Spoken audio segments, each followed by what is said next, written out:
Diplomacia para intentar solucionar la crisis fronteriza en Ucrania ante la presión militar de Rusia. El ministro de Exteriores ruso recomendó continuar las negociaciones, mientras que la ONU pide reducir la especulación. Ley de emergencia en Canadá. El primer ministro Justin Trudeau invocó el poder para enfrentar las protestas del llamado Convoy de la Libertad. Esto le permitiría declarar como ilegales las manifestaciones contra la vacunación del COVID-19. Y México denuncia intereses políticos detrás de la suspensión de exportación de aguacates a Estados Unidos. El presidente Andrés Manuel López Obrador así lo denunció, aunque no dio más detalles. Washington tomó la medida luego de que un inspector estadounidense fuera amenazado. Bienvenidos a las noticias de France 24. Mi nombre es María Clara Calle y es un placer estar con ustedes. Y comenzamos esta emisión en Europa del Este. Moscú y Occidente aún le apuestan a la diplomacia para desescalar las tensiones en la frontera entre Rusia y Ucrania.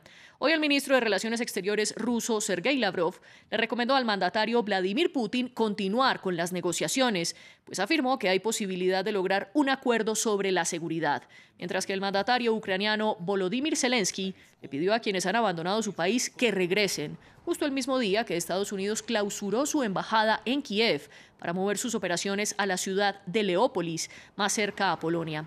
Por su parte, el secretario general de la ONU, Antonio Guterres, se mostró preocupado por lo que llamó la especulación.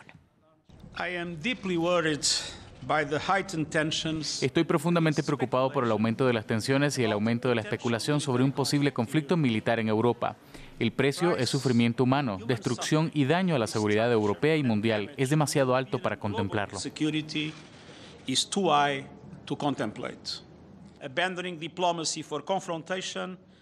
Abandonar la diplomacia por la confrontación no es cruzar una línea, es lanzarse al precipicio. En resumen, mi llamado es este: no fracasar la causa de la paz.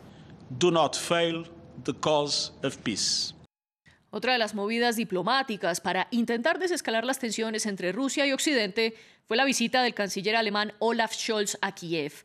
Allí se reunió con el presidente ucraniano Volodymyr Zelensky y adoptó un tono más fuerte contra el Kremlin, advirtiéndole que cualquier agresión tendría graves consecuencias. Scholz viajará mañana a Rusia para avanzar en la diplomacia. Un desfile de diplomáticos con el característico apretón de manos que busca evitar lo peor. Olaf Scholz es el último líder europeo en dirigirse tanto a Ucrania como Rusia, en un intento de calmar las tensiones. Poco después de aterrizar en Kiev, el canciller alemán reiteró su apoyo a su homólogo ucraniano Volodymyr Zelensky y expresó a Moscú sus exigencias. Vuelvo a dejar claro aquí en Kiev que la soberanía y la integridad territorial de Ucrania no son negociables para Alemania. Por tanto, esperamos que Rusia dé pasos claros para desescalar las tensiones actuales.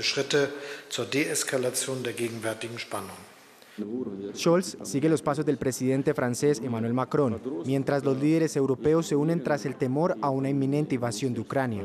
Rusia ha acumulado más de 130.000 soldados en la frontera del país y las fuerzas de la OTAN están preparando su respuesta a ese poderío militar, con una expedición de soldados alemanes que aterrizó en Lituania el lunes y el envío de más aviones de combate F-15 a Polonia por parte de Estados Unidos. Reino Unido también está dispuesto a aumentar sus tropas de la OTAN en Estonia, aunque el primer ministro Boris Johnson dijo que todavía espera que se pueda evitar el conflicto. Esta es una situación muy peligrosa y difícil. Estamos al borde del precipicio, pero aún hay tiempo para que el presidente Putin dé un paso atrás y lo que pedimos es que todos dialoguen. Una propuesta también se está considerando en Moscú, según una reunión televisada entre Vladimir Putin y Sergei Lavrov. El ministro de Exteriores ruso dijo que todavía hay una posibilidad de resolución diplomática con Occidente. Nuestras opciones están lejos de agotarse, pero las conversaciones no deben continuar indefinidamente. Pero en este momento, yo sugeriría que continuaremos las conversaciones y las ampliaremos. Moscú sostiene que no tiene planes de invadir Ucrania, a pesar de la preocupación internacional. Sin embargo, en lo que respecta a la diplomacia, muchos siguen temiendo que las conversaciones fracasen en un tema clave, el ingreso de Ucrania a la OTAN, al que Rusia se opone rotundamente. Ley de emergencia en Canadá. El primer ministro Justin Trudeau advirtió que será limitado y en ciertas provincias. El mandatario invocó hoy ese poder para hacerle frente a las manifestaciones de los transportistas que rechazan la vacunación contra el COVID-19 y que han bloqueado vías desde hace 2 semanas. La declaración le permitirá al gobierno federal declarar ilegal las protestas y autorizaría a mover con remolques los vehículos que bloqueen las vías. Esta es la respuesta de Trudeau a la que ha sido la presión política más alta que ha enfrentado durante su mandato. Paralelamente, la provincia de Ontario levantará el pase de vacuna a partir del 1 de marzo, aunque afirman que no son por las protestas, sino porque los casos de COVID-19 han disminuido. Escuchemos lo que dijo Trudeau. La ley de emergencia será usada para fortalecer y apoyar a las fuerzas del orden en todo nivel a lo largo del país. Eso es para proteger la seguridad de los canadienses, proteger los empleos y restaurar la confianza en nuestras instituciones. Y aunque las protestas por el coronavirus se están disminuyendo en Canadá con la reapertura del paso fronterizo clave con Estados Unidos, la idea del convoy de la libertad que empezó en este país ya se ha extendido por todo el mundo. Y es que ha habido manifestaciones similares en países como Francia, Nueva Zelanda y ahora en Israel. En el siguiente informe hacemos un recuento al trasfondo de este rechazo. Alambre de púas y barricadas protegen la Comisión Europea. Un mensaje claro para los manifestantes: no son bienvenidos. Las autoridades belgas prohibieron el bloqueo de Bruselas y advirtieron en contra de cualquier intento de introducir en la ciudad un convoy de la libertad al estilo de Canadá. La policía estaba canalizando los vehículos hacia las afueras, donde solo se permitía un plantón contra las restricciones impuestas por la pandemia. Pedimos libertad, que se detenga la vacuna o el pase sanitario y que no obliguen a la gente a vacunarse. Muchos manifestantes habían viajado desde Francia, que a su vez estuvieron en París durante el fin de semana. La policía impidió en gran medida que los conductores accedieran a la ciudad. Un centenar de vehículos entró a la avenida de los Campos Elíseos. Hubo enfrentamientos y decenas fueron detenidos. A pesar de que el gobierno apunta a planes para relajar los mandatos de las mascarillas a finales de mes e incluso la esperanza de detener el proyecto de su pase de vacunas para marzo o abril, los manifestantes se inspiran en una caravana similar en Canadá, una que paralizó la capital del país durante 3 semanas y que bloqueó 3 pasos fronterizos clave que unen Canadá con Estados Unidos. Por el puente Ambassador, en Ontario, cruza una cuarta parte de todo el comercio entre ambos países. Su reapertura se logró el fin de semana, para el alivio de las autoridades. La policía ha tratado de manejar esto de una manera mesurada. No ha habido violencia y lo agradecemos mucho. Ese era el objetivo desde el principio. Aún así, la ira generada por las restricciones por el coronavirus se mantiene. Otros países como Nueva Zelanda, Australia, Países Bajos e Israel han visto cómo movimientos similares cada vez toman más fuerza. Ahora nos movemos un poco más al sur del continente, porque en México aumentan las tensiones luego de que Estados Unidos suspendiera la importación de aguacates desde ese país.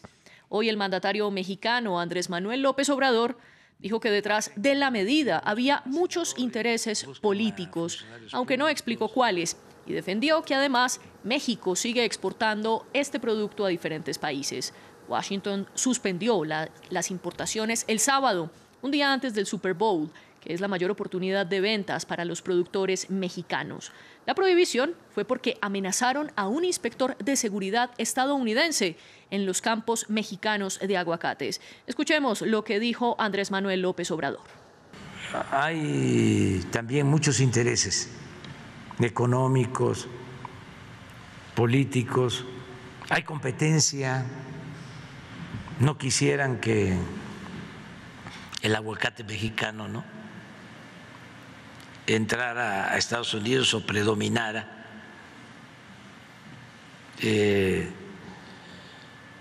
por su calidad. Hay otros países interesados en vender el aguacate. Y a propósito de México, este es uno de los países más peligrosos para ejercer el periodismo en el mundo.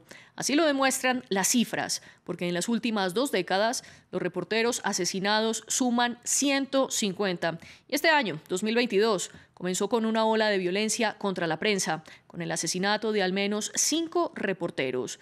Es el recrudecimiento de un fenómeno que no es nuevo y que ha obligado a periodistas al desplazamiento forzoso.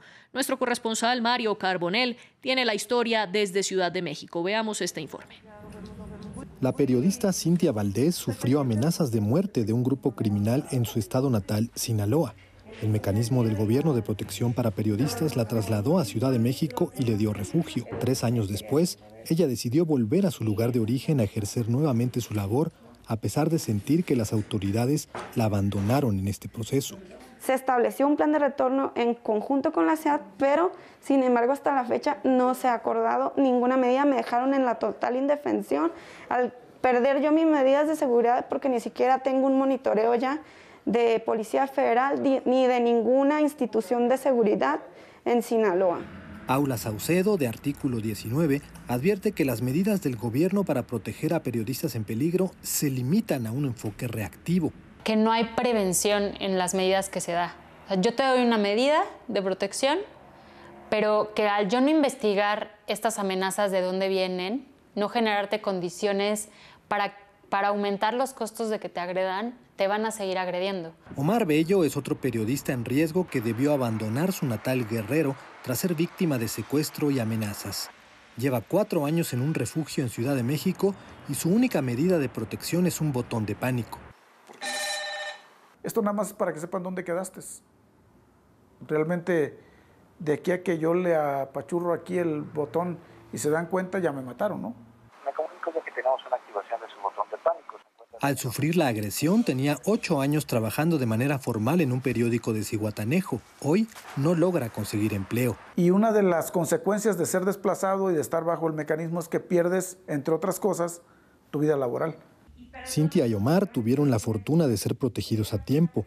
La misma suerte no la tuvieron los 5 periodistas asesinados entre el 15 de enero y el 10 de febrero de 2022, con lo que ya suman 29 en el sexenio actual. El 90% de los crímenes contra periodistas en el país quedan impunes.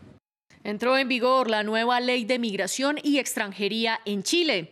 La norma permitirá hacer devoluciones en caliente, que es como se conoce a las expulsiones inmediatas sin que tengan un proceso judicial. Aunque el texto de la ley asegura que busca promover una migración regular y ordenada. La legislación entró en vigor en 2021, pero todavía no había sido aprobada. El gobierno la promulgó este fin de semana, luego de las protestas de los camioneros contra los migrantes. Este lunes, decenas de migrantes bolivianos fueron devueltos en la frontera. En total, 60 personas han sido deportadas. Las personas no cumplen los requisitos, no había una necesidad de protección. Por lo tanto, hoy en día siguen estando como residentes en Bolivia y si quieren entrar a Chile, si tienen familia en Chile, esperamos que soliciten su visa a través de la plataforma disponible para ello. Y si cumplen los requisitos, entren con visa y con RUT. Pero el gobierno de Chile no aceptará más ingresos clandestinos. Tensión política en Perú. El presidente del Consejo de Ministros, Aníbal Torres, acusó a un grupo de congresistas de la oposición de planear lo que llamó un golpe de Estado a través de la vacancia presidencial. Y a la vez dijo que el gobierno de Pedro Castillo está a la espera de que el Congreso programe el voto de confianza. Y es que los legisladores deben aprobar el reciente gabinete que nombró el presidente peruano. El jefe de gobierno anunció que se reunirá con todas las bancadas para entablar un diálogo político. Estas acciones son productos, por supuesto, de un sector minoritario del Congreso. Acciones que, como he señalado, atentan contra el Estado de Derecho, atentan contra la democracia, contra la gobernabilidad y tratan de desacreditar al Perú ante la comunidad internacional. Y para terminar nuestro noticiero, hablemos del Día de San Valentín, que se celebra hoy como todos los 14 de febrero. Para eso vamos a hacer un breve recuento de cómo se celebró esta fecha en distintos países. Y comenzamos en Tailandia, donde 40 parejas aprovecharon la festividad para casarse mientras montaban en elefantes y hacían un desfile. Aunque esta práctica de utilizar a los elefantes ha sido denunciada por grupos ambientalistas en ocasiones anteriores. En Argentina, los enamorados celebraron su unión en un parque de ensueño de Buenos Aires que estaba repleto de rosas. Sin embargo, un panorama totalmente diferente se vivió en Afganistán, donde el gobierno talibán ordenó el cierre de mercados y la destrucción de la decoración de San Valentín. Y es que ellos consideran esta festividad como prohibida en la ley islámica del Sharia.